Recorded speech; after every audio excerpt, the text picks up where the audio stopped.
Hello and welcome back to my YouTube channel. My name is Joshi and I'm a real estate broker based in Toronto in the GTA. On today's video, I'm going to be discussing the March 2022 TREB stats with you and sharing what is happening in the Toronto and GTA real estate markets. So as of March, there were almost 11,000 GTA home sales reported, capping off the third best March and the second best first quarter on record for TREB.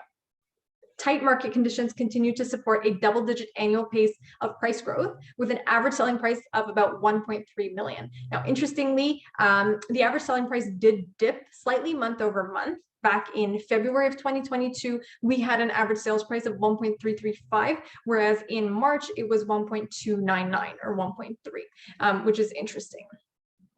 So in total, there were 10,955 sales that occurred through the MLS system in March. And this was a 30% decline compared to the record result of 15,628 sales that happened last year in March. So that was about a 30% decline. While sales were down year over year for all major market segments, condo apartment transactions dipped by a much lesser annual rate. If we go into the average price by different home types, if we're discussing detached, semi-detached townhomes and condo apartments, we'll see that the detached average price in all TREB areas was 1.697. For semi-detached, it was 1.317. For townhouses, it was 1.087 million. And for condo apartments, the average price was 808,000. So in terms of the number of listings, which is, the number of sales, which is volume of units sold, as I mentioned, that was down about 30%. So down 29.9% from last March to this March.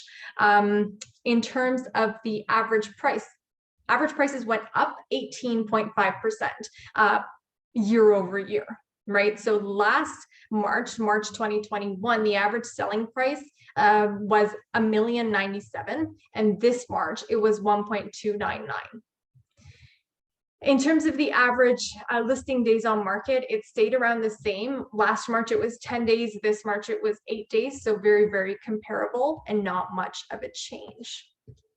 The other thing I also wanted to share with you, along with last month's video, this month as well, inflation was at a record high of 5.7. We know that in the news, the Bank of Canada is talking about increasing the interest rate. They've already done it once in March. They're probably going to do it several more times throughout the rest of the year to try to get inflation under control, because 5.7, I believe, is the highest it's been in like 20 or more years. Don't quote me on that. But the inflation is really getting up there. And so the Bank of Canada is planning to increase the rate to get that in control. We're expecting that it will have an impact because the overnight Bank of Canada rate impacts mortgage rates as well. And as the mortgage rates go up within a certain threshold, it's not a huge impact, right? Month over month, it doesn't change people's affordability too much because they're still being stress tested at that rate of 5.25%. And having the interest rate increase on their actual mortgage by maybe, 0.5% or 1/4% in terms of dollar value, it may not make a huge impact for some families. For some families, it might.